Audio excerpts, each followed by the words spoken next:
Labdien visiem! Liels prieks, ka esat ieradušies, tik daudz, cik nu esam. Varbūt kāds piepulcēsies klāt mazliet vēlāk, bet nu mums ir jāsāk laikus. Un šī ir 6. diskusija pēc kārtas, kuru organizē Soros fonds Latvija. Un šodienas tēma ir augstākās izglītības un zinātnes sektora sadarbība ar enerģētikas industriju. Un kā pirmais gribētu dot vārdu Ievai Moricei, programmu direktorei no Soros fonds Latvija atklāšanai. Lūdzu, Ieva. Labdien! Tiešām sirsnīgi sveicu jūs Soros fonda Latvija 6. un pēdējā diskusijā, kas ir šo enerģētikas jautājumu diskusiju ciklā. Daudzi no jums jau ir apmeklējuši mūsu diskusiju ciklu, bet nu vairāk ir arī pirmo reizi. Tādēļ es pavisam īsi atgādināšu par šī diskusiju cikla mērķiem. Šo projektu mēs uzsākām pagājušā gada septembrī, un mūsu mērķis bija radīt neatkarīgu, profesionālu un cieņas pilnu sarunas platformu, kurā dažādi ar enerģētiku, ekonomiku un sabiedrību savstarpēji caurvīti jautājumi var tikt apskatīti profesionālā un cieņpilnā veidā. Mēs jutām, ka saruna par šīm lietām ir varbūt nepietiekama, notiek pārāk šaurā lokā, informācija nevienmēr ir pieejama. Un tādēļ mēs vēlējāmies no labas pārvaldības viedokļa iesaistot lēmumu pieņēmējus, politiķus, sabiedrības pārstāvjus, ekspertus, uzņēmējus, patērētāju tiesību aizstāvjus, pulcināt viņus visus vienkopus un par šīm tēmām runāt. Diskusiju ciklā mēs esam apskatījuši elektrības tarifu veidošanās jautājumu, siltuma tarifus, investīcijas enerģētikas sistēmās, ar elektrības tirgu saistītos jautājumus, un pēdējā diskusija bija par gāzes tirgus liberalizāciju. Un noslēdzot diskusiju ciklu, mūsu vēlme bija dot tādu pozitīvu un optimistisku ceļamaizi gan politikas veidotājiem, gan mums pašiem ar uz nākotnē vērstu skatu un pozitīvu ziņu. Un es domāju, ka izglītība, inovācija un zināšanas nevar konkurēt ar citām tēmām par šo nākotnē vērsto pozitīvo un optimistisko skatu. Un lai arī izglītībā un zinātnē pat labi ir grūti laiki, pozitīvas lietas notiek un labi stāsti ir. Un tam apliecinājums ir arī mūsu šīs dienas runātāji. Projekta ekspertu grupā pavisam īsi atgādināšu, ir visnotaļ cienījami cilvēki no ļoti dažādām nozarēm. Saturiskais vadītājs ir enerģētikas eksperts Juris Ozoliņš. Mūsu komandā ir arī šīs dienas diskusijas vadītājs Rīgas Tehniskās universitātes profesors Gatis Bašbauers, tāpat uzņēmējs un atjaunojamās enerģētikas eksperts Edgars Vīgans, žurnāliste Anita Brauna un Providus enerģētikas pētnieks Reinis Āboltiņš. Visas diskusijas tiek rādītas tiešraidē, portālā Delfi, kā arī Politika LV. Tie cilvēki, kas skatās diskusiju, ir aicināti uzdot savus jautājumus diskusijā Delfos, kā arī Twitterī zem birkas energo debates. Un domājot par šodienas diskusiju, es atcerējos vienu izteicienu, ko teica Krišjāns Valdemārs, un es jums to nolasīšu. Es domāju, tā ir pietiekama aktuāla doma arī mūsu dienās. Visvairāk ir vajadzīgas zināšanas. Tās pievelk vēlāk arī vajadzīgo kapitālu, kā magnēts pievelk dzelzi. Lai tā arī būtu, lai patīkam diskusiju. Paldies, Ieva. Kā jūs redzat no programmas, šodienas diskusija ir organizēta 2 blokos. Viena daļa ir veltīta izglītībai, un otra daļa ir veltīta zinātnei. Un ja man prasītu, kas būtu tā būtiskākā lieta, kas būtu jāizdara Latvijas ekonomiskajam uzplaukumam, vai viena no būtiskākajām, es teiktu, ciešāka sadarbība augstākajā izglītībā un zinātnē ar industriju. Un līdz ar to arī šajā diskusijā mums loģiski, ka ir runātāji gan no industrijas puses, uzņēmumiem, gan arī no augstākās izglītības un zinātnes institūta puses. Un te patiešām mums cerams arī veidosies dialogs. Pēc katras prezentācijas mēs varam uzdot kādu 1, 2 ātrus jautājumus, precizējošs jautājums, un, protams, vairāk jautājumus mēs varam uzdot jau diskusijas laikā, kas arī ir paredzēta programmā.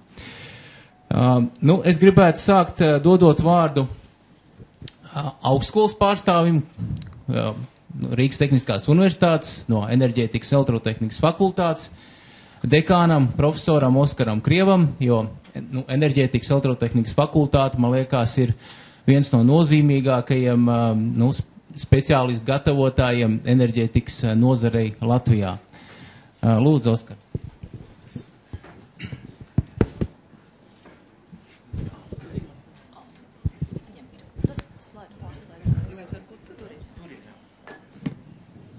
Tā, labdien visi klātesošie. Tiešām ievadu vārdi jau bija tā kā piemēroti ļoti manai prezentācijai. Es, protams, pievienojos uzskatam, ka galvenais, kur būtu jāiegulda un par ko būtu jādomā, ir izglītība, lai Latvijas ekonomikai būtu kaut kāda spoža nākotne. Tā tad pārējot pie prezentācijas.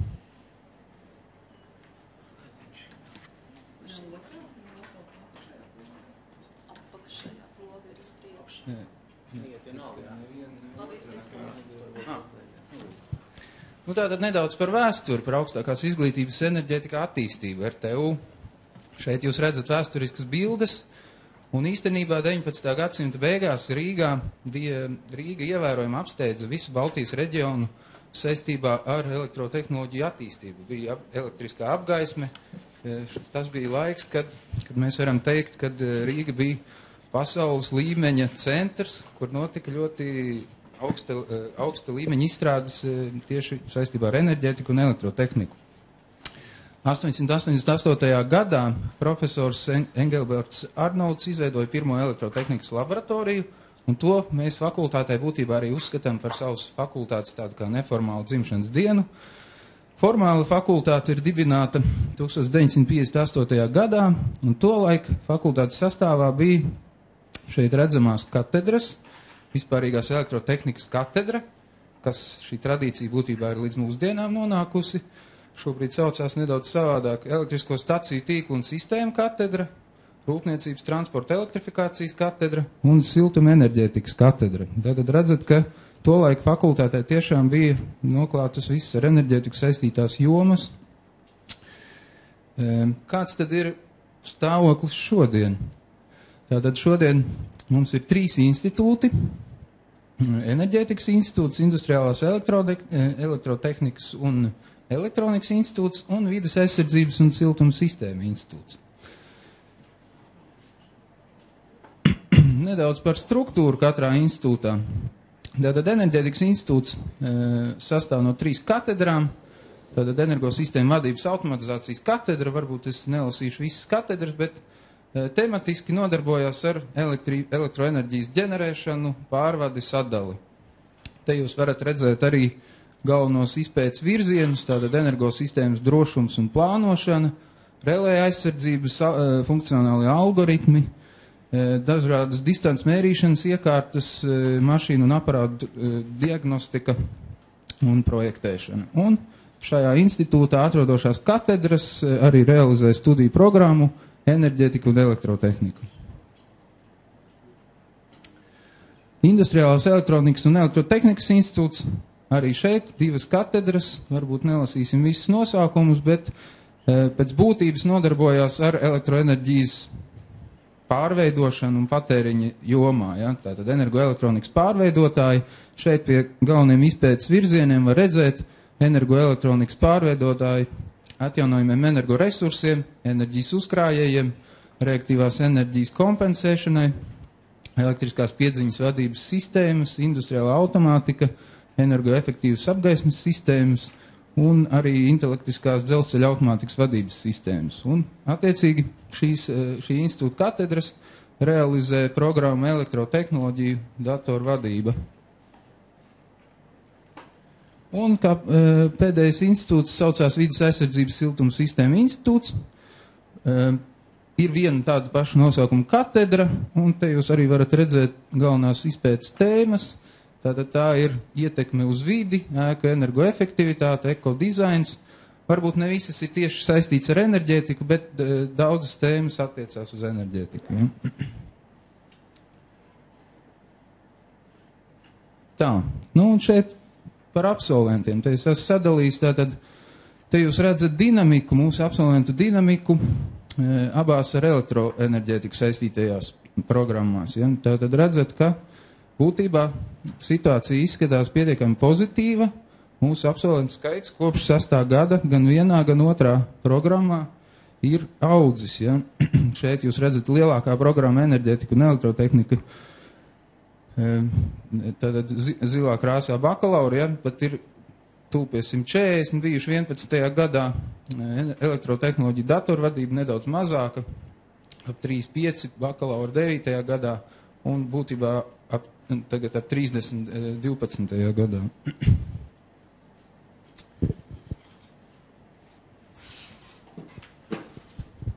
Un Vindes zinātne arī mazāka programma, redzat, ap 20 absolventu. Un tātad arī ar darba iespējām mūsu absolventiem ir ļoti labas iespējas. Visi studenti būtībā jau studiju laikā atrod darbu dažādu līmeņu uzņēmumos, tātad vides zinātnē, kā arī enerģētikā, elektrotehnikā. Un būtībā bez mūsu fakultātes Rīgas Tehniskajā universitātē uz enerģētiku ir orientētas arī divas citas programmas. Tātad mūsu fakultātē jau iepriekš apskatītās programmas. Būvniecības fakultātē siltuma, gāzes un ūdens tehnoloģija. 12. gadā to programmu visos līmeņos kopumā absolvēja 80 absolventi. Un transporta mašīnu zinību fakultātē arī programma siltuma enerģētika un siltuma tehnika. 12. gadā to absolvēja 32 absolventi. Nu, un te jūs redzat tādu kā sadalījumu, ja, cik mums ir siltumtehnikas speciālistu absolventu un cik elektroenerģētikas. Nu, daži veiksmes stāsti par mūsu absolventu karjeras iespējām ārvalstīs. Protams, ne visi, bet daudzi veiksmīgākie studenti atrod arī labu darbu ārzemēs.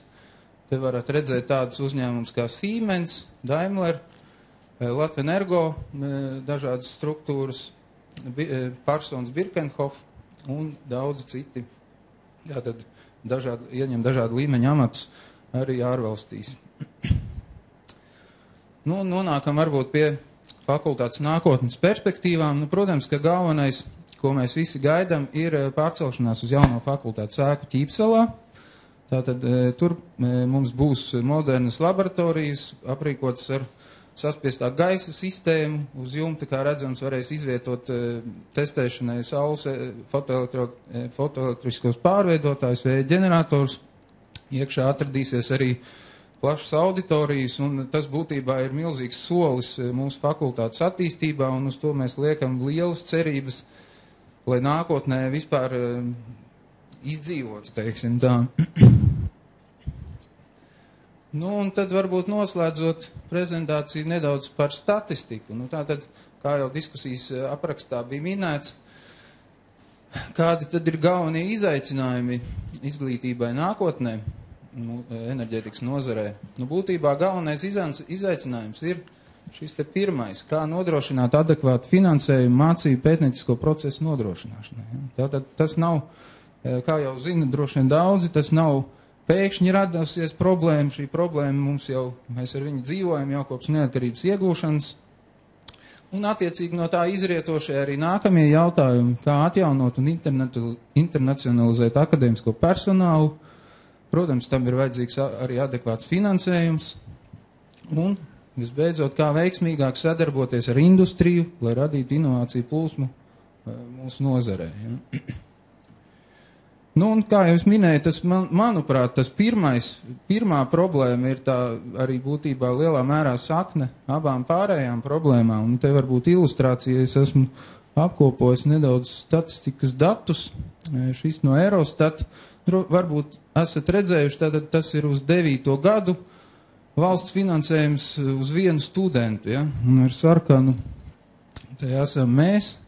Nu, 9. gadā gan bija kritums finansējumā, bet nu tik un tā. Ja? Tātad mēs redzam, ka mūsu kaimiņi, Igauni un Lietuvieši mūs apsteidz, nerunājot jau par, teiksim, vidējo Eiropas līmeni. Ja?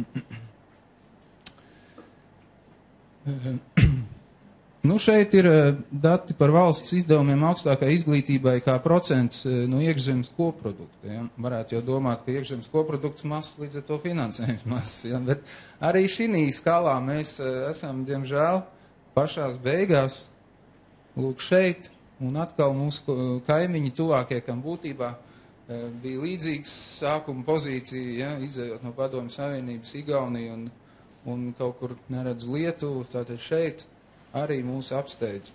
Un tas jau, šie ir konkrēti dati pa 9. gadu, bet tā situācija tāda ir jau kopš neatkarības atgūšanas. Ja. Nu, te ir varbūt tādā lielākā šķērsgriezumā no 2001. līdz 9.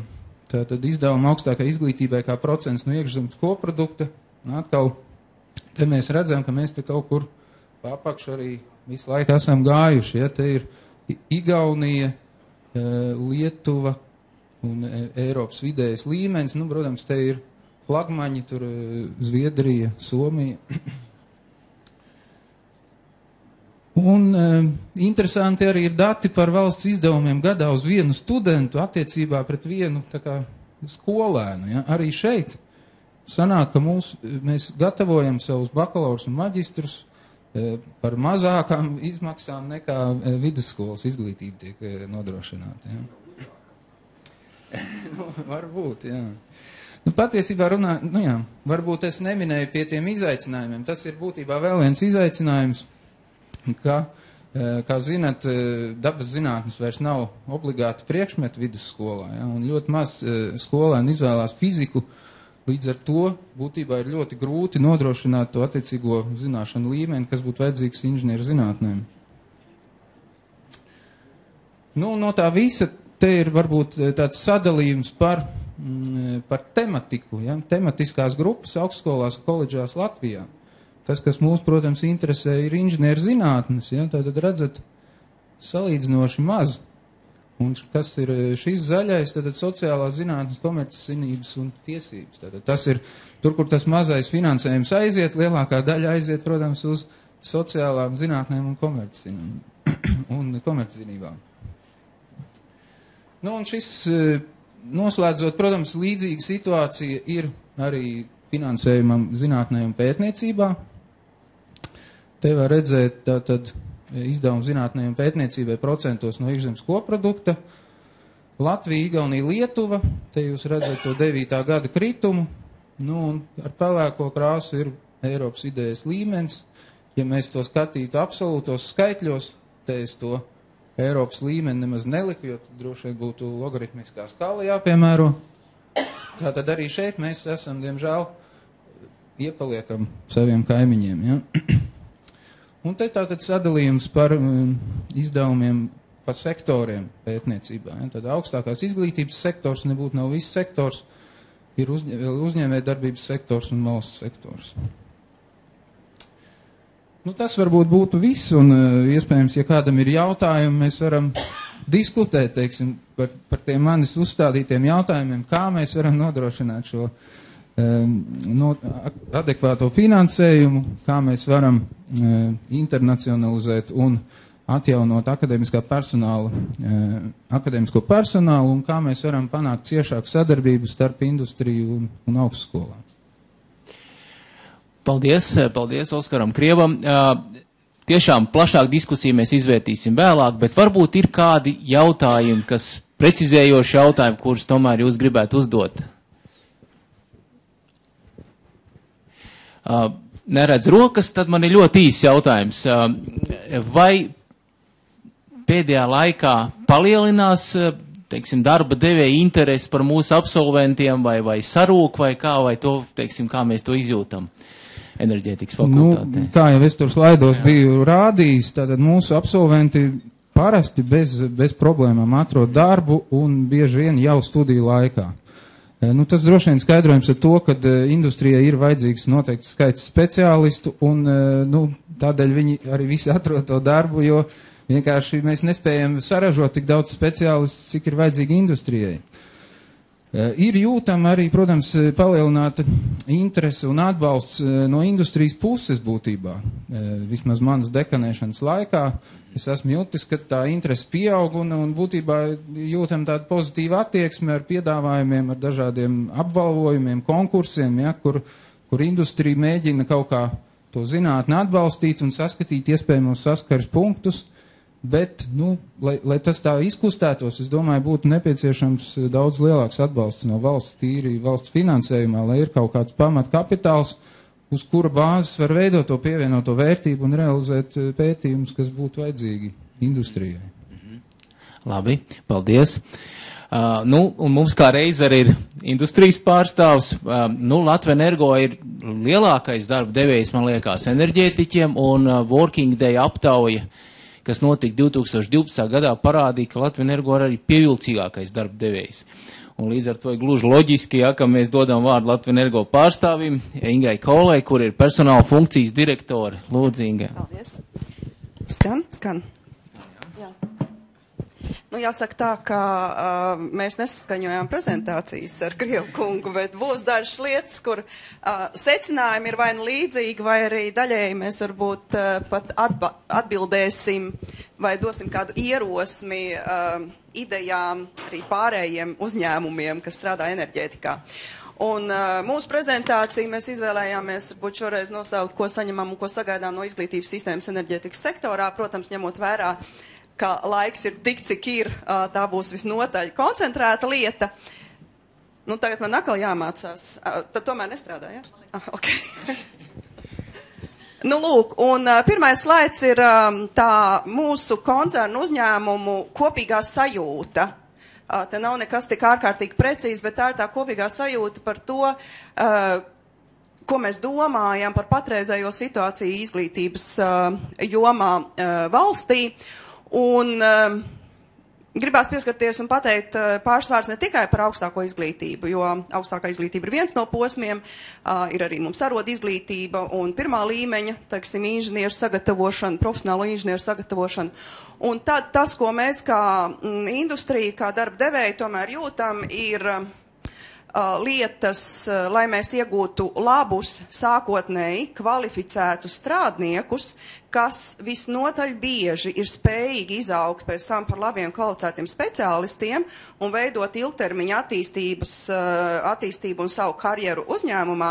Protams, ir jārūpējas par kvalitatīvu un prestižu arot izglītību. Arī šī frāze noteikti nav jauna, jo pēdējos gados par to runāts tiek riņķi un apkārt. Tomēr tie uzstādījumi un tāda mērķtiecīga virzība, mūsuprāt, tomēr ir maķinīt par maz. Un par to, vajadzētu domāt. Bez tam arī šī koledža līmeņa izglītība jāsaka, ka studentu un jauniešu vidū īsti mēs nejūtam to kārtīgo izpratni. Kas tad es tad īsti būšu pēc tās koledžas, ko tad man dos tā pirmā līmeņa augstākā izglītība, cik es būšu prestižs ar tādu izglītības līmeni. Un te arī drīzāk tās ir tādas reklāmas, PR lietas, kur šīm izglītības iestādēm vajadzētu rūpēties par savu kvalitāti un daudz ciešāku sadarbību arī ar darba devējiem, tieši tāpat kā citām mācību iestādēm. Un tas, kas bija jūtams un Krievkunga prezentācijā par to zaļo sadaļu sociālajām zinībām, ja? Tad tā mūsu sajūta arī ir dažs joms, kur ir tomēr vairāk nekā būtu nepieciešams industrijai mūsu. Tas ir pilnīgi noteikti, bet es domāju arī tautsaimniecībai kopumā. Šīs ir tās sociālās zinības, tas nozīmē, ka arī šī naudas pārdale varbūt būtu daudz rūpīgāk jāskatās. Un ir joms, kur ir nepietiekoši. Mēs nevaram sūdzēties uz šo brīdi, kā Latvenergo būtu grūtības piesaistīt inženierus, kur pilnīgi skaidri 10 gadus atpakaļ mums bija ļoti liela problēma, bet arī, es domāju, no mūsu puses metodiski labāk strādājot, šī problēma ir kļuvusi mazāka. Bet ir mūsu ļoti cieši saistītās jomas, piemēram, informācijas tehnoloģijas, kas arī nav nekas jauns, jo šie cilvēki kā reizi var strādāt viskaut kur un ne tikai Latvijā, un to mēs arī redzam no darbspēka aprites, kā te speciālisti patiesi ir maz. Bet tāpat laikā arī enerģētika nevar bez šīs jomas speciālistiem attīstīties tālāk savās tehnoloģijās un arī citu procesu atbalstā. Tā, šoreiz nostrādāju. Labi. Nu, un skatoties, kā Latvenergo grupā mums ir tās izglītības attiecības esošiem darbiniekiem, tad faktiski 50% mums darbinieki ir ar augstāko izglītību. Tas ir pietiekami liels procents, un mūsu tā sajūta ir, ka viņam tikai būs jāaug nākotnē. Būtiski liela sadaļa ir to, ko mēs esam nosaukuši par vidējo izglītību, bet tas ir apzināti, jo, protams, Enerģētika Latvenergo ir uzņēmums, kas veidojas vēsturiski un sen, un mums ir ļoti dažāda gadagājuma darbinieki un ar dažādu iepriekšējo savu pieredzi, un tāpēc šajā sadaļā mums ir gan vidējās profesionālās izglītības jau ieguvuši tādu izglītību, gan arī tiešām kādreiz darbinieki, kas ir uzsākuši savus darba attiecības ar vidējo izglītību un vienkārši attīstījušies pie mums, mūsu mācību centrā, apgūjuši papildus programmas, papildus moduļus, lai viņi varētu strādāt tieši mūsu uzņēmumā. Bet būtībā tam nākotnes skatījumam vajadzētu būt tādām, kā šajos 46% tīra vidējā izglītība varbūt varētu palikt, 15% varbūt. Ja, bet pārējiem visam noteikti vajadzētu šajā sadaļā arī būt vismaz labai vidējai profesionālai izglītībai. Par to jādomā arī nākotnē, tā kā mēs piesaistām savu personālu. Uz to arī ejam, bet tas, starp citu, nevienmēr kā reiz šajos līmeņos izdodas. Tā. Varam, jā. Un runājot par specializāciju, protams, mēs jau ļoti labi zinām tās jomas un tās mācību iestādes skolas, ar kurām mums ir visciešākā sadarbība gan vēsturiski, gan arī paredzama nākotnē, un mēs arī veidojam savu sadarbību arī nākotnē tieši par savām, pamat profesijām un pamat biznesiem. Kā redzat, tad nozīmīgākais sadarbības partners mums kā reiz arī ir Rīgas Tehniskā universitāte. Un ne par velti arī kā reizi visvairāk mūsu darbinieki ir no Tehniskās universitātes, un to arī var parādīt šie te cipari. Protams, arī, ja mēs skatāmies vēl par šiem izglītības līmeņiem, tad arī Tehniskā universitāte un citas augstākās mācību iestādes mums piedāvā vai izsniedz gan bakalaurus, gan maģistrus, un te ir atkal nākošā runa, un tā doma, ja mēs runājam par specializāciju, tad tas, ko mēs kā uzņēmums gribētu sagaidīt varbūt vairāk, kā vispirms tomēr mums ir profesionālie inženieri, jo mums ir ļoti daudz tomēr darbs ar iekārtām, tie ir eksploatācijas darbi, un cilvēki vai jaunieši, kas beidz bakalaurus un aiziet vienkārši uz maģistriem, vairākumā gadījumu, tad, kad viņi nāk pie mums uz sarunām, un tad, kad mēs diskutējam, ko viņi gribētu darīt, tad lielāka vēlme tomēr ir izpētes darbi, attīstības darbi, un dabūt cilvēku, kas ir tiešām ar sirdi un vēseli pie dzelžiem, ar sirdi un vēseli šī profesionālā inženiera līmenī, tie ir īstenībā arī zelta vērtē. Es teiktu, ka vieglāk ir piesaistīt un atrast cilvēkus, kad mēs runājam par izpētes jautājumiem un ļoti interesantiem projektiem un jauniem projektiem. Bet tā ikdienas rutīna, tai vērtība vēl arī studentu vidū maķenīt ir jāpalielina. Par šodienas un nākotnes vajadzībām. Ir tā, ka pēdējos gados studenti, kas ir beiguši mūsu interesējošās mācību iestādes un sāk pie mums uzsāk darbu, vairumā gadījumu mūsu speciālisti ir pietiekami apmierināti ar to zināšanu līmeni, ar kādu atnāk šis students. vairumā gadījumu.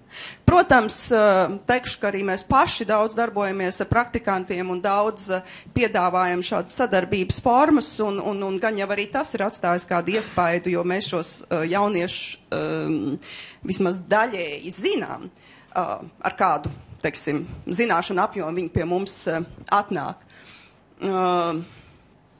Tomēr tas, kas ir īpaši pēdējos 3-4 gados parādījies un par ko vajag domāt un runāt ar studentiem un stāstīt šiem studentiem un pēc tam, kad viņi kļuvuši par darbiniekiem, vēl jau vairāk stāstīt, ka ar diplomu dzīve nebeidzās.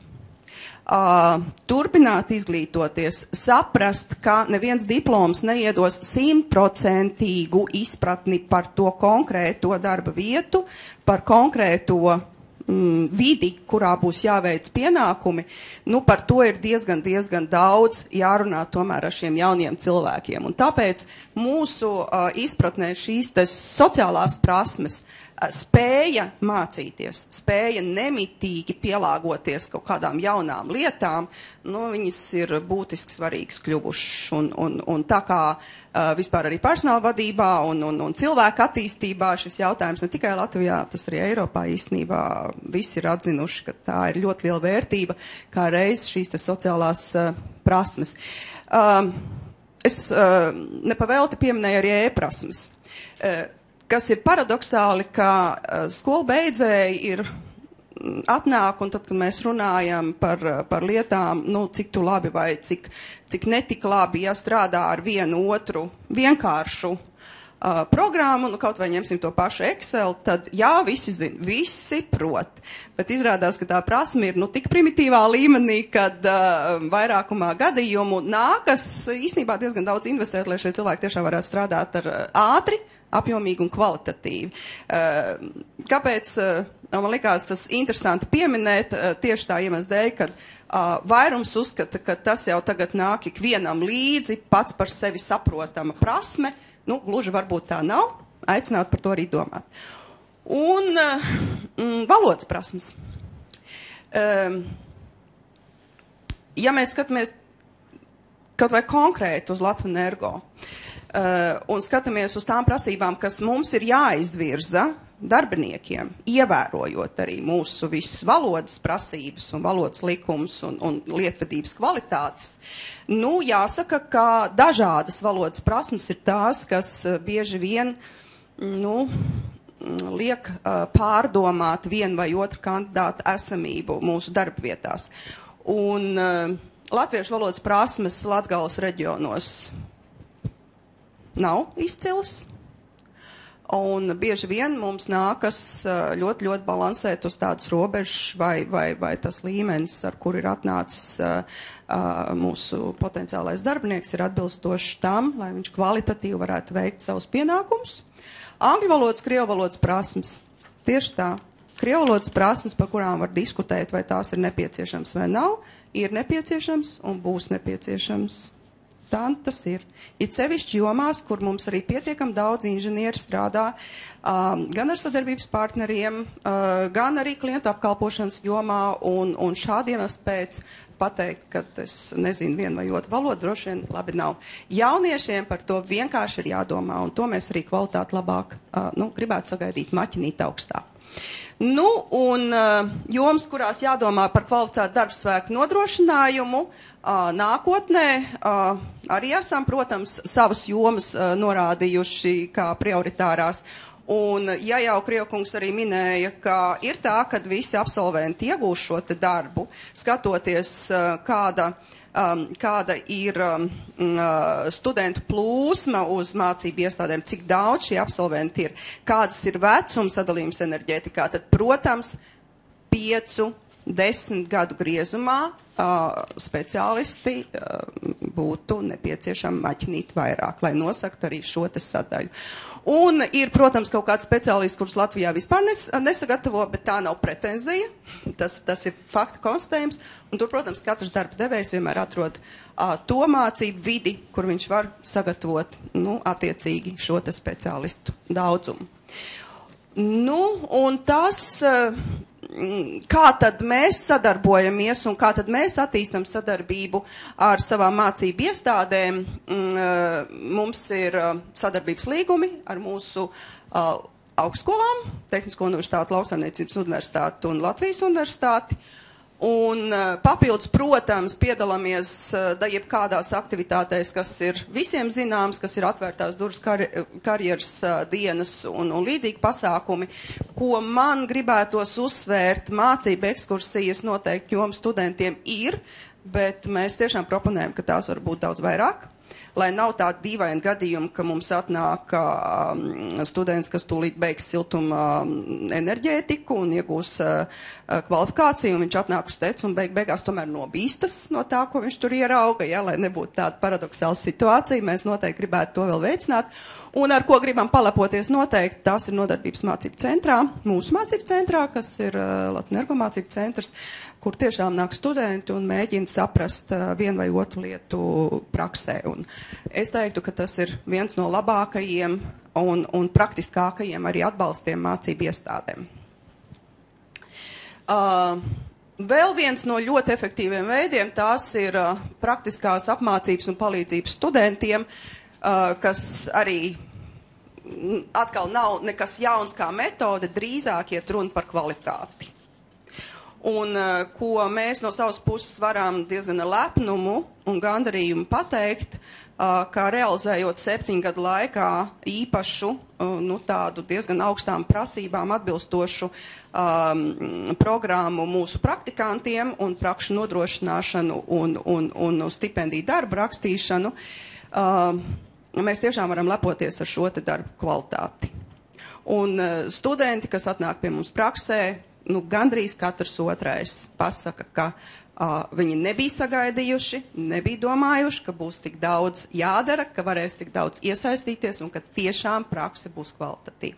Un tas ir tas, ar ko mēs kā uzņēmums pilnīgi noteikti lepojamies. Un otra lieta, kā es teicu, kā mēs arī ļoti labi varam iepazīt, gan pastāstīt par uzņēmumu, gan iepazīt šos te studentus, ir stipendijas dažādu kvalifikācijas darbu rakstīšanā.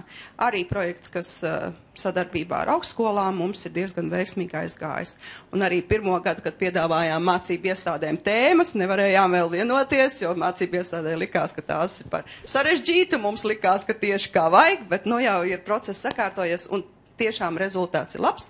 Un darbs arī, protams, uzrakstot labus, jo bez naudas atbalsta mēs dodam arī šos te konsultantus, mēs dodam praktisko padomu, mēs dodam informāciju un cilvēki, studenti redz, kā lietas notiek uz vietas. Un vēl tā trešā joma ir, ko mēs minējām, te mēs gan pieskaramies jau par pieņemtajiem lēmumiem šī gada sadarbībā, tie ir dažādi izpētes darbi, ko mēs veicām sadarbībā ar mācību iestādēm, Tehnisko universitāti un šeit konkrēti Tehniskās universitātes un Lauksaimniecības universitātes sadarbības šo te tēmu uzskaitījums. Tas ir arī kopīgais mūsu darbs un arī vienlaicīgi atbalsts mācību iestādei. Gan mūsu vajadzības, gan mācību iestādes vajadzības tādējādi mēs mēģinām arī sabalansēt un atbalstīt. Un tad ir pavisam pēdējais tāds, jā. Pats pēdējais ir paldies slaids un mājaslapā vienmēr ir informācija, kas attiecas uz studentiem un sadarbībām mācību iestādēm un arī mūsu e-pastā jau visi, man liekas, augstākās izglītības studējošie studenti zina, kur rakstīt, kādus jautājumus uzdot un kā mūs atrast. Tas īsumā viss. Paldies Ingai Kolskundzei. Varbūt ir kādi jautājumi? Man ir viens tāds ātrs jautājums. Vai Latvijas Energo būs vajadzīgi vairāk doktori nākotnē? Inženieru zinātņu doktori, varbūt citu zinātņu. 14, jā, vai jūs prognozējat, ka tur tas pieprasījums varētu pieaugt? Jā, es maķinīt prognozēju gan. Ja mēs runājam par to, ka uzņēmumam ir jāattīstās, uzņēmumam jāpiesaista gudri un talantīgi, tālredzīgi domājoši cilvēki, ja? Tad, jā, es neteiktu, ka tas varētu pieaugt ar kārtu, Bet pilnīgi noteikti mūsu studenti, kuri arī studē doktorantūrā, tiek atbalstīti, un tās arī mūsu atbalsts arī mūsu darbiniekiem, arī, kas studē un iegūst doktorgrādus. Paldies. Es domāju, ka vairāk varbūt tad jautājums varēsim diskusijā uzdot. Liels paldies jums. Es domāju, ka mēs ar Oskaru Krievu diezgan labas atziņas arī te dzirdējām vai ierosinājums turpmākam darbam. Bet mums ir vēl viena uzņēmuma pārstāvis, uzņēmuma, kura profils ir savādāks, kurš ražo iekārtas pamatā siltuma enerģētikai, iekārtas, kuras izmanto vietējo energoresursu un, principā, nodarbojās arī ar tāksim, jaunu tehnoloģiju izgudrošanu. Un tātad Kristaps Grauzduls ir akcijas sabiedrības Komforts konstruktoru biroja vadītājs. Un viņš vienlaicīgi ir gan uzņēmuma konstruktoru biroja vadītājs, gan vienlaicīgi arī students RTU enerģētikas elektrotehnikas fakultātē maģistrantūrā. Tā kā viņš redz abas divas šīs puses. Labi, Kristap, lūdzu, tad.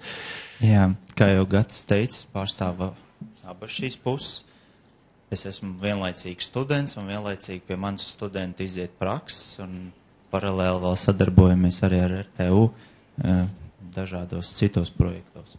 Es pārstāvu uzņēmumu Komforts, un viņā es strādāju pa konstruktoru biroju vadītāju.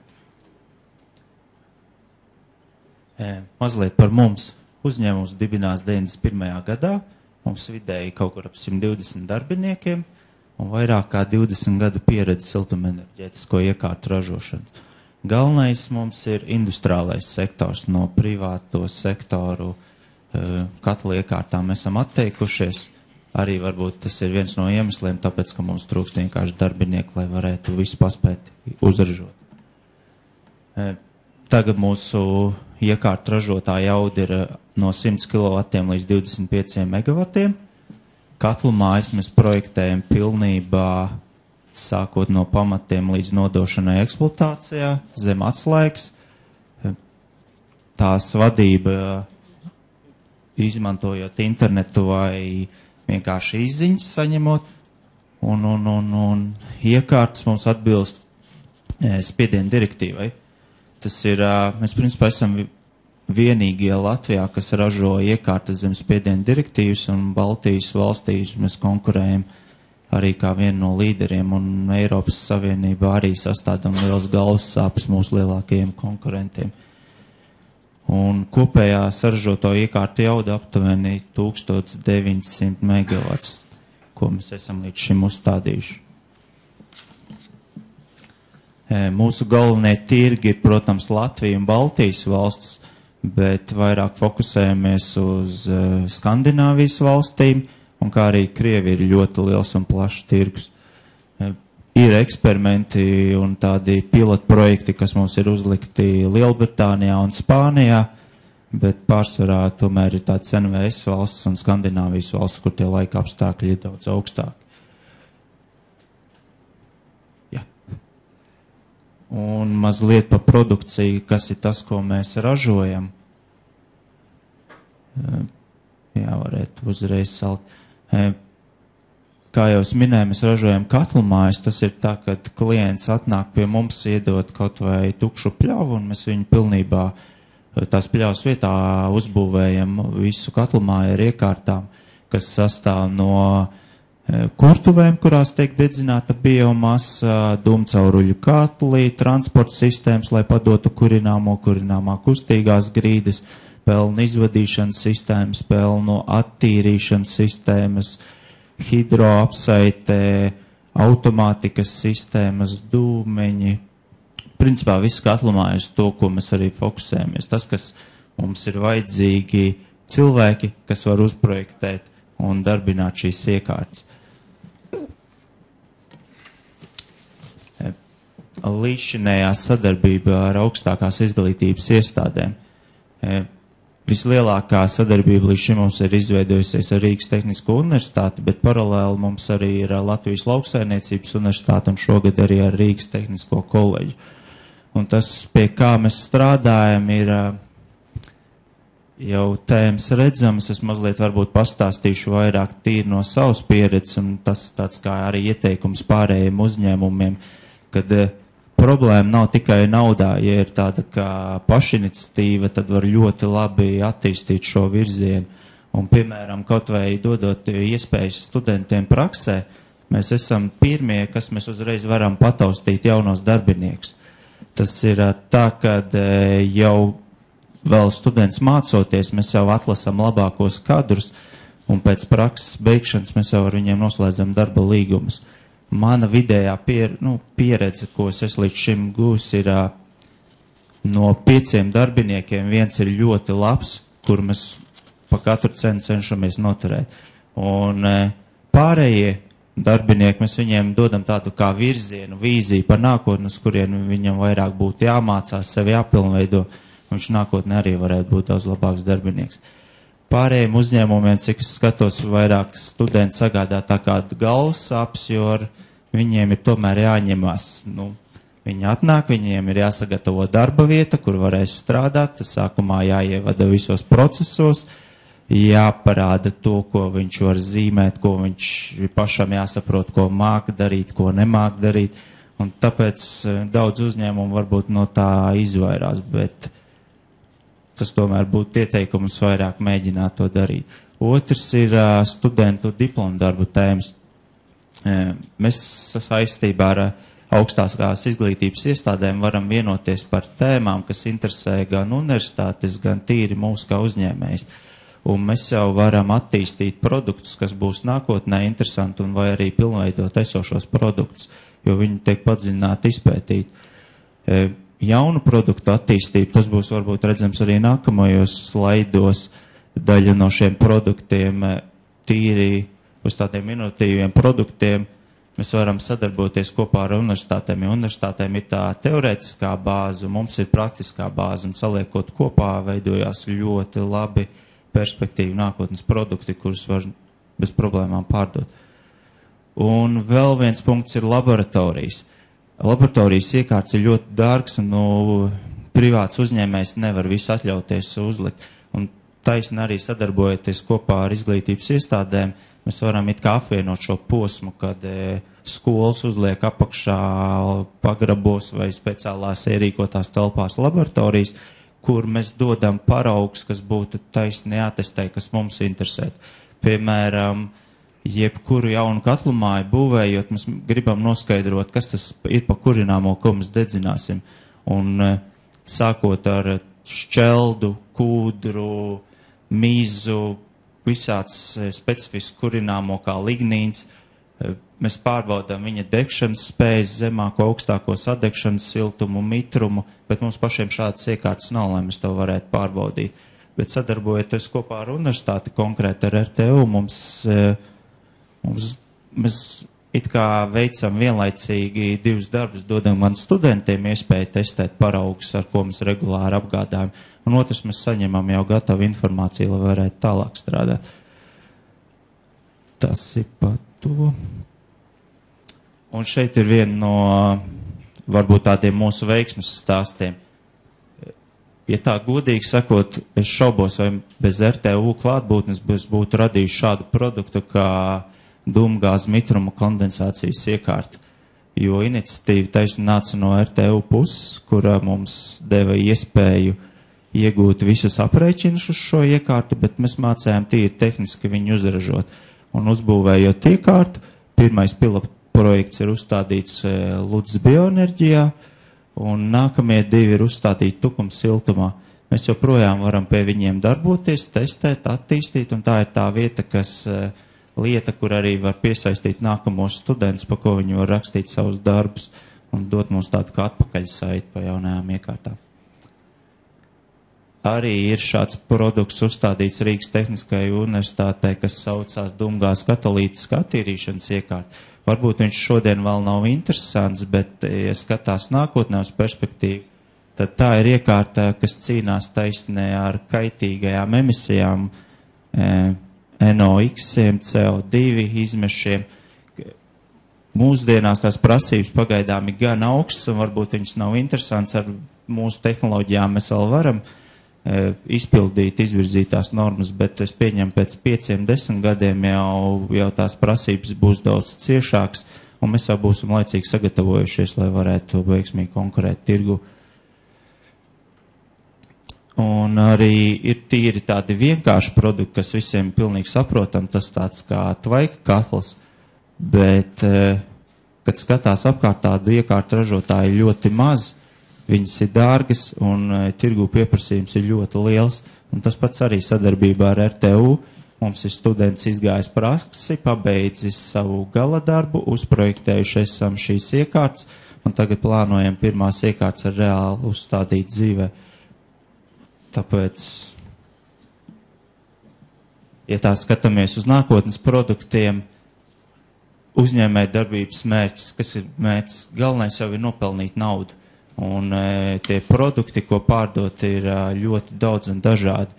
Un kaut vai mēs tīri apskatāmies tās iekārtas, kas interesē komfortu, ir gaisa attīrīšanas, koģenerācijas sistēmas, verdošās slāņu tehnoloģijas, gazifikācijas iekārtas, dažādas mērierīces, kuras ir visādas idejas, kā nomērīt dažādas lietas, bet tirgū nav tādi instrumenti kā augstas temperatūras, plūsmas, mitruma, agresīvs, visāds vids, un tāpat arī esošo produktu pilnveidošanu. Tas nozīmē, ka tīri izvirzot mēs savas idejas un universitātes izvirzot savas idejas, mēs varam viņus apvienot kopīgi un radīt pilnīgi labus jauns produktus, ko tālāk tirgū mēs varam bez problēmām pārdot. Un tā būtu mūsu sadarbība. Ja jauniem studentiem ir interesi, tad šeit ir mūsu koordināts, var droši rakstīt, zvanīt, un tā sadaļa, cik studenti iziet pie manis, piemēram, praksi, ir tikai maza daļiņa no visiem tiem, kas ir. Tāpēc arī pārējiem uzņēmējiem tirgus ir ļoti liels, studenti ir ļoti daudz, un ja kopīgi strādāsim, mēs varam daudz vairāk sasniegt kopā nekā katrs sēžot savā istabā. Paldies. Labi, paldies, Kristop. Man gan kā siltumnieku mazliet aizskāra teiciens, ka tvaika katls ir ļoti vienkārši iekārta. Es domāju, ka tvaika katls nav tik vienkārši, bet, saprotama varbūt gan. Vismaz cilvēki saprot, ka tas ražo tvaiku, ja.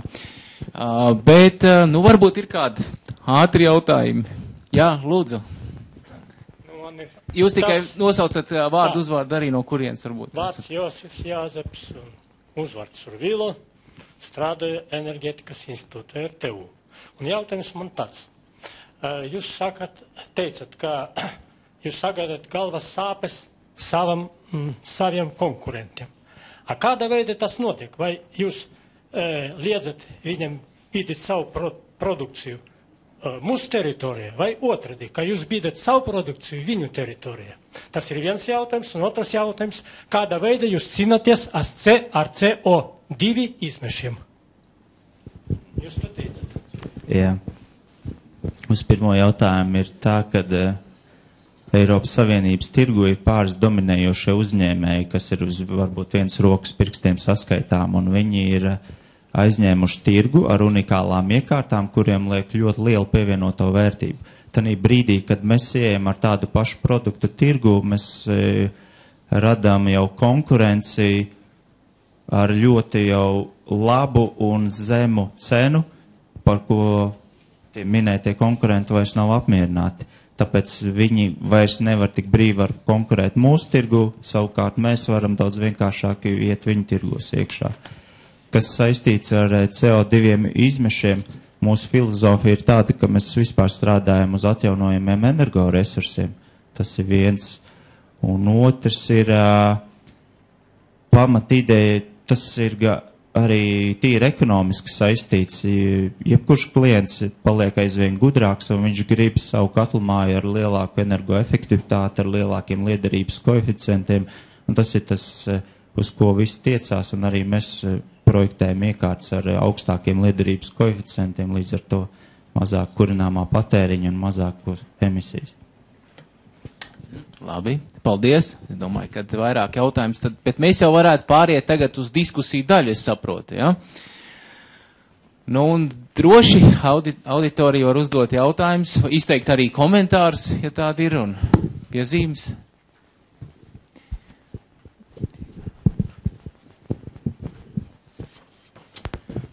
Zalāns no asociācijas Latvijas koks. Bet šitā no tāda labā mācīšana, ko mēs taisamies labi mācīt students nav koks ar nūju ar 2 galiem, tas ir tāpat kā siltumi, jo mēs vairāk ekonomiem, viņš dārgāks paliek. Tāpēc, ka pastāvīgās izmaksas paliek tās pašas. Jo mēs labāk students sagatavojam, jo viņi pamet vairāk Latviju, un Latvijā paliek vien mazāk speciālisti, tāpēc tur jāuzmanās ar to labo mācīšanu ir. Bet, nu, tā nopietni runājot, es domāju, ka būtu jāpārdala drusciņa naudas plūsma. Profesor Blumberg teica seminārus bez naudas, ja, ko viņi parasti rīko. Nav seminārs, tāpēc es uzskatu, ka mācība bez naudas, tā nav nekāda mācība īsti. Tur strādā, nu, pabeidz fakultāti tādi studenti, kas nezinu uz slēdz, kas aiziet fāzi ir 0, kas ir beiguši elektroenerģetikas fakultāti, kur es sastapos. Tāpēc es domāju, ka vajadzētu vairāk mācības spēkam pielikt algu un studentiem visiem, nu ne visiem, bet tiem praktiski uzlikt kaut kādu maksu, varbūt izcilniekiem nē. Un tad vēl par to, ka faktiski vajadzētu, es arī beidzot institūtu, es nezināju, kāds izskatās katls, pagāja cik daudz gadu, lai es kaut ko no tā saprastu. Tāpēc būtu ļoti svarīgi, tā kā es runāju ar vienu elektriķu, kas ir studējis Austrālijā, kad viņiem uzņēmumam maksā algu par to, ka students pie viņa strādā praksē. Respektīvi, students strādā un nevis uzņēmums viņam maksā naudu, bet par to piemaksā valsts. Un tad cilvēks kaut ko tur iemācās un saprot, kāds izskatās katls un kas ir kas. Nu, tāda būtu apmēram tāda mana vēlējuma. Paldies. Varbūt ir kāds komentārs no runātājiem. Nu, varbūt par to, ka jūs minējāt, ka vajadzētu uzlikt mācību maksu, tam es varbūt nevarētu uzreiz tā piekrist, jo arī pašreizējā situācijā, kad ir tik budžeta vietas mūsu fakultātē, mums dažus gadus ir ļoti mazs konkurss, un es domāju, ja mēs uzliksim mācību maksu, tad mēs pazaudēsim daudz potenciālos absolventus, kuri aizies vienkārši uz citu nozari vai aizbrauks uz tuvējām kaimiņu valstīm. Tā kā diez vai tas būtu labākais risinājums.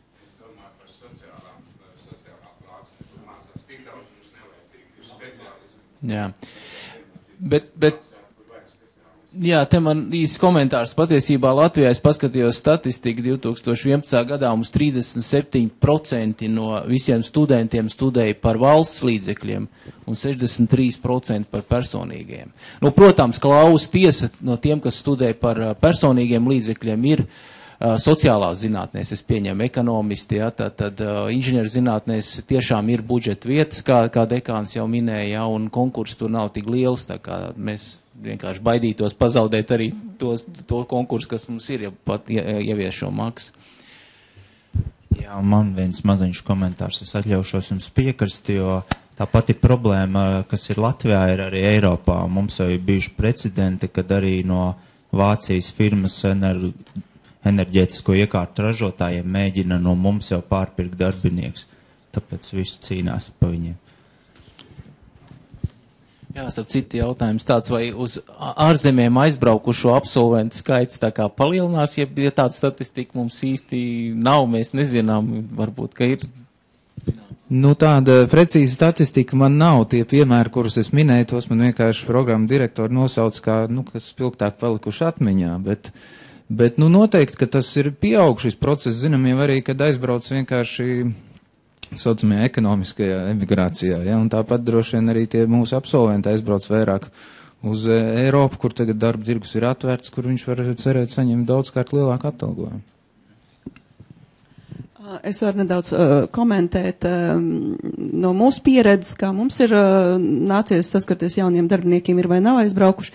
Tad pēdējo 3 gadu laikā mums ir bijis viens tieši enerģētikas jomas speciālists, kurš ir uzsācis pie mums darbu, tad iegūja ļoti labu piedāvājumu, ja es tagad pareizi atceros, Čehijā, kas viņam bija sirdī labs arī pasākums, un tad viņš aizbrauc pastrādāt uz turieni. Nu, jāsaka, laikam ir jau paspējis atgriezties atpakaļ, bet to, ko no citām jomām ir tiešām aizbraukuši, tie ir IT cilvēki, jā.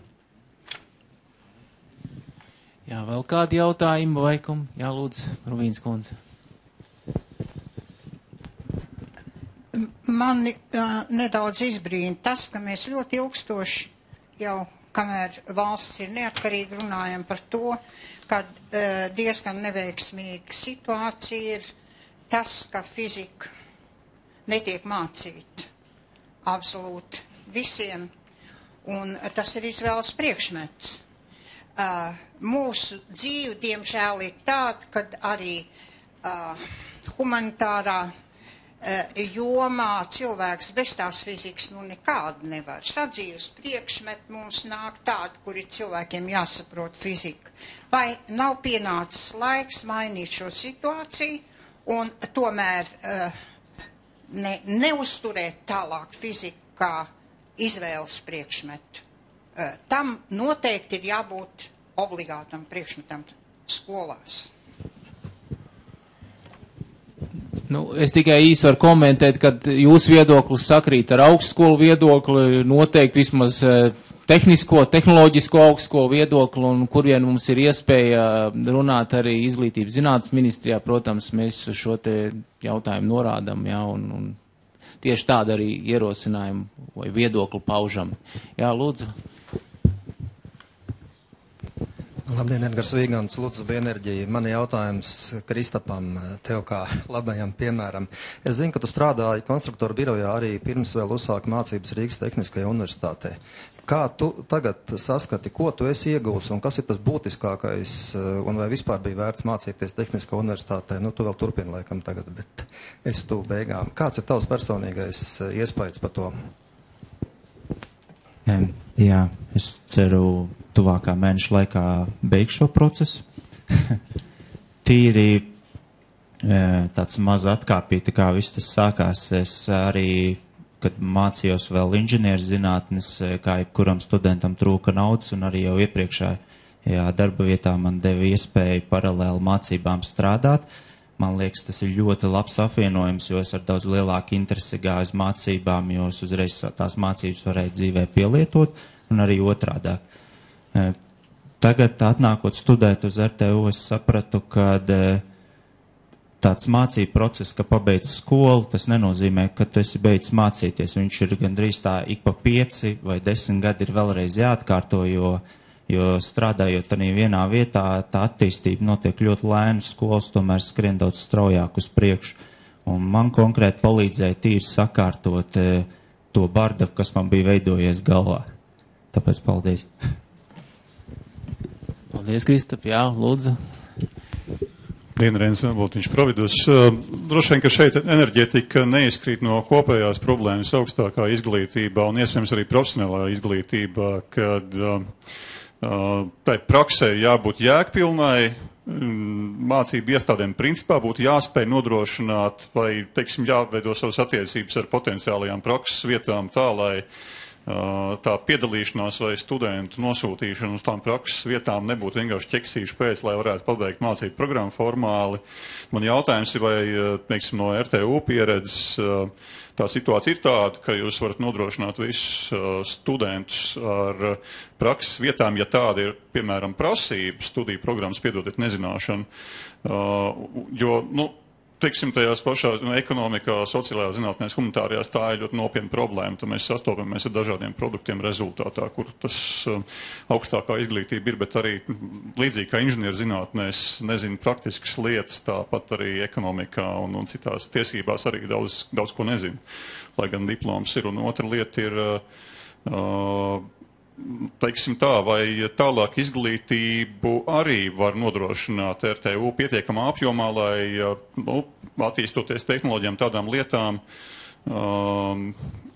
vispār, teiksim, situācija enerģētikas nozarē varētu reaģēt uz nepieciešamību papildināt izglītību arī tiem, kuriem tā iepriekš ir iegūta, bet ir bijušas pauzes vai tam līdzīgi. Un vai tas ir pilnībā atkarīgs tikai no darba devēja, vai tas seko līdzi savu darbinieku kvalifikācijai un tad reaģē uz nepieciešamībām, vai arī RTU kaut ko proaktīvu, vai, teiksim, Latvijas izglītības sistēma inženierzinātnēs proaktīvu kaut ko var piedāvāt.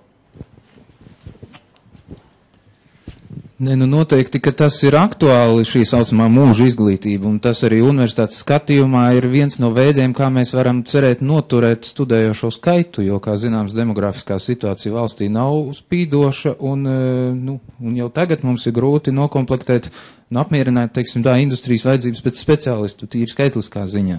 Tātad mūža izglītība ir viens no veidiem, kā mēs varam palielināt savu studentu skaitu, un jau tagad daudzas struktūra vienības pēc savas iniciatīvas rīko dažādus, tā kā seminārus, kursus, ir arī dažādas struktūra vienības, kas tieši tā arī saucās mūža izglītības centri, ja.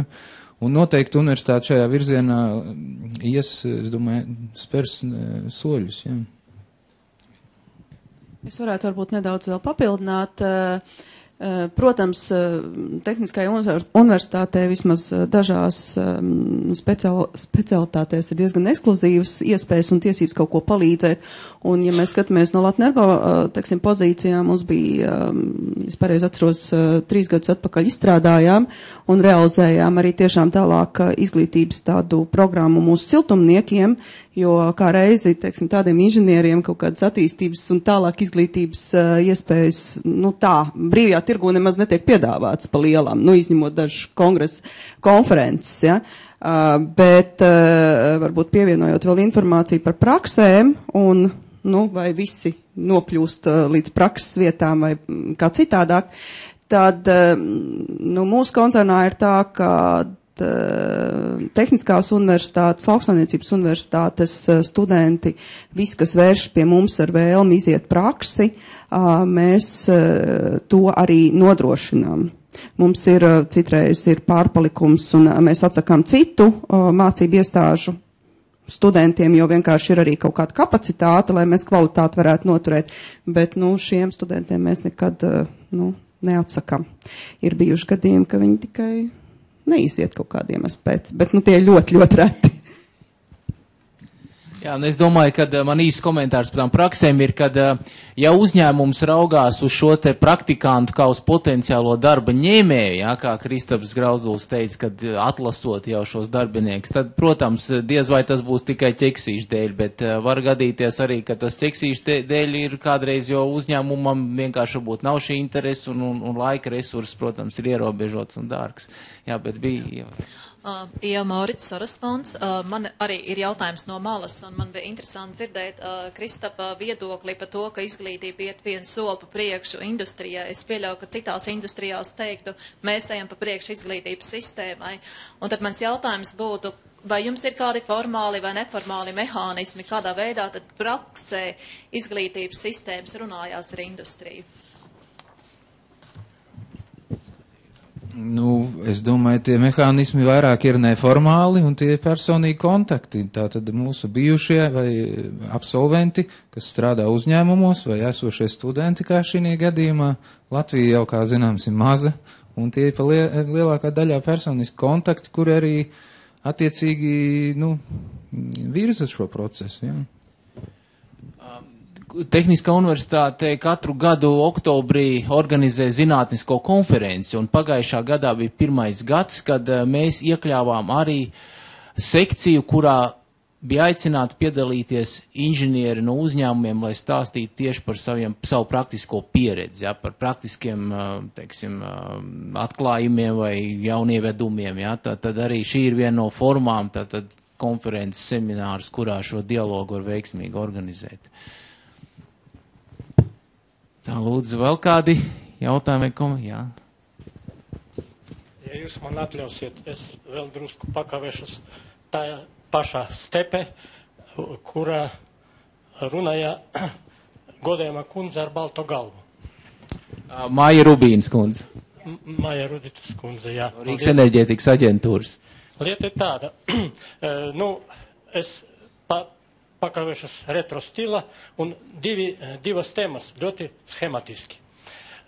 Piemēram, students var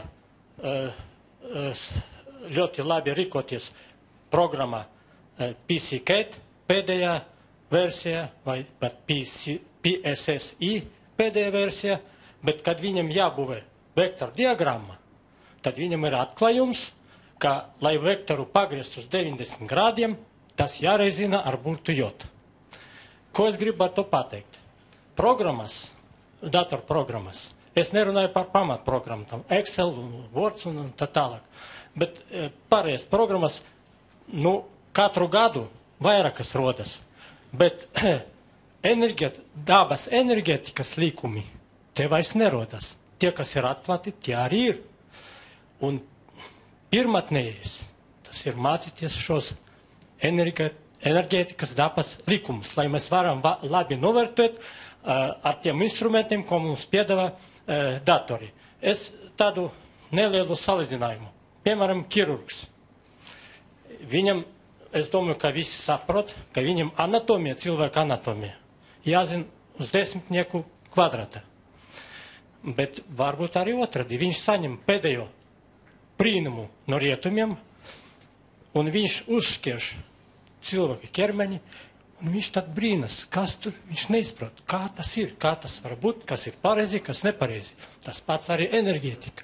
Jāzina tā būtība, lietas būtība, un to var iegūt tikai ar šos likumu, zinot arī uz 10. Programmu pa 2 nedēļām var jebkuru programmu apgūt, un, lai spiest tas taustiņus. Bet tā citu pusi, tur gadiem jāmācās un jāiekaļ sev galvā. Tas ir viens. Un otra tēma ir ļoti īsāk gribu. Ja? Formulas, sakarības. Tur nedrīkst būt 10 kaut kāda pakāpe. Visiem lielumiem jābūt pamatvienības. Piemēram, es, kad rēķināju Excel vienu savu uzdevumu, kurus pats sev uzdevu, es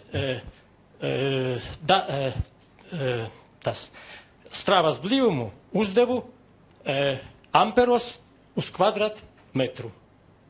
Un man bija formulas, tur 40, man nepietika 2 alfabetu burtus, lai visus salikt stripā, ja? Un neviena kļūda nebija. Jo tas, kad pamatvērtības, tad viņš izdod, un tad jūs varat dalīt vai reizināt reiz 10, jebkura pakāpe, un izdabūt tādas vienības, kuras ir retākas. Paldies par uzmanību.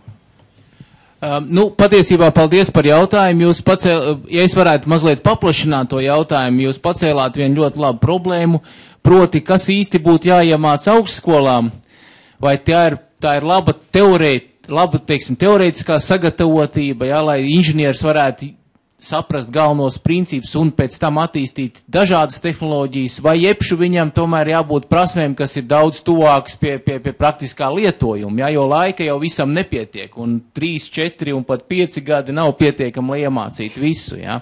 Varbūt ir kāds komentārs runātājiem par šo, vai pēc tam var nav? Jā, man ir komentārs par šo. Es piekrītu jūs teiktajam, bet šeit ir tā, ka ir gan jāmāk. Tīri man no pieredzes ir tā, kad atnāk students ar ļoti labām teorētiskām zināšanām, viņš māk izrēķināt ļoti sarežģīts visāds aprēķins, bet viņš nemāk man parādīt uz papīra. Tālāk nodot ražošanas cehiem, lai varētu šo iekārtu uzbūvēt. Tāpēc viņam arī ir jāmāk šīs programmas, lai varētu sagatavot rasējumus, lai varētu pārbaudīt iekārtas, un iekārtas ir bīstams, tāpēc pats labākais ir, es zinu, abas šīs, gan analītisko aprēķinu, gan programmās pārbaudu. Citādi var sanākt nepatikšanas. Varbūt vēl kāds komentārs? Es varbūt arī varu piebilst un papildināt kolēģi, ka mēs arī esam par šo te lietu diskutējuši ar kolēģiem Latvenergo, un tas mūsu uzskats arī ir tāds, ka, protams, pamatā ir jābūt ļoti labām šīm te pamatzināšanām. Ar to tā kā būtu jāsāk. Bez tā nekur. Bet runa ir par to, kā būvēt vai pēdējo gadu izglītības šīs te programmas vai varbūt kā tad attīstīt šo te sadarbību arī ar tiem reālajiem uzņēmumiem, kur varbūt ir tā praktisko, obligāto, labi sakārtoto nodarbību kaut kādi moduļi, kur studenti iegūst izpratni un kaut kādas prasmes arī praktiskajā jomā.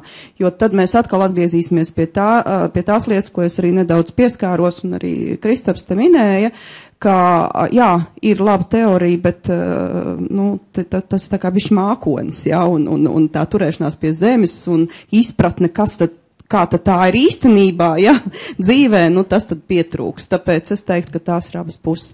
Bet kur nav ilūziju, nav nekāda ilūziju, ka mācību iestādes var nodrošināt ļoti labu šo te praktisko pusi bez nozares pārstāvjiem, bez uzņēmumiem. Un te, nu jā, te ir mūžīgais sapnis un diskusijas, kas ir bijušas ļoti dažādās vietās, kāds varētu būt normāls valsts atbalsts vai nu tiem uzņēmumiem, vai tiem speciālistiem, vai kā citādākā, teiksim, veidā sakārtotā lietā, kuri tiešām rūpīgi strādā ar mācību iestādēm. Jā, nu, es domāju, ka ļoti īsam komentāram, jā. Kriesliņš elektroenerģētiķu un energobūvnieku asociācija. Es jau gribētu vēl toreiz pasvītrot to prakses nozīmīgumu, kā te Kols kundze teica un vispārējie, ka tas ir ļoti, ļoti svarīgi priekš studentiem, lai viņi varētu šī te darba ritmā iekļauties pēc augstskolas beigšanas. Un tad pašā laikā es arī gribētu vienu tādu, manuprāt, ļoti labu piemēru pievērst, kuru vajadzētu tad varbūt vairāk nostiprināt un attīstīt. Tas ir tie studentu darba konkursi, bakalauru darbu, maģistru darbu un inženieru darbu konkursi, ko organizē gan mūsu asociācija un organizē arī akciju sabiedrība Latvenergo, kur tātad darbi tiek izvērtēti un varētu teikt tā ir saskarsme tai zinātnei ar to praktisko pusi, kur liek tiem studentiem tādīs gala darbos tomēr rakstīt viņas no praktiskā viedokļa, jo tad šie darbi tiks izvērtēti no praktiķa puses. Tātad no asociācijas puses šo darbu, konkursu darbus organizē tātad asociācija, ABB un akciju sabiedrība Jauda. Tātad es domāju, ka tas ir ļoti, ļoti svarīgi un es gribētu aicināt arī citas uzņēmējus, kas šeit varbūt piedalās, stiprināt šo te konkursu tādu kustību un tad dot viņai tādu zaļo gaismu, jo tas, domāju, ļoti svarīgi tad studentiem viņa tālākā darbībā. Paldies! Paldies par ļoti vērtīgu komentāru. Es domāju, ka mēs varam pirmo sesiju noslēgt ar sekojošu secinājumu, ka tā viena no sadarbības platformām, jo galvenā varētu būt prakse, tomēr caur šīm praksēm, un otrs caur studiju noslēgumu darbiem. Ja? Un tad acīm redzot arī politikas veidotājiem šeit būtu jāieklausās, ko tur varētu darīt, lai veicinātu šo te sadarbību. Tagad mēs varam doties kafijas pauzē, esam to ļoti labi nopelnījuši un atgriežamies atpakaļ 15:30, kad turpināsim otro sesiju par zinātni. Paldies jums!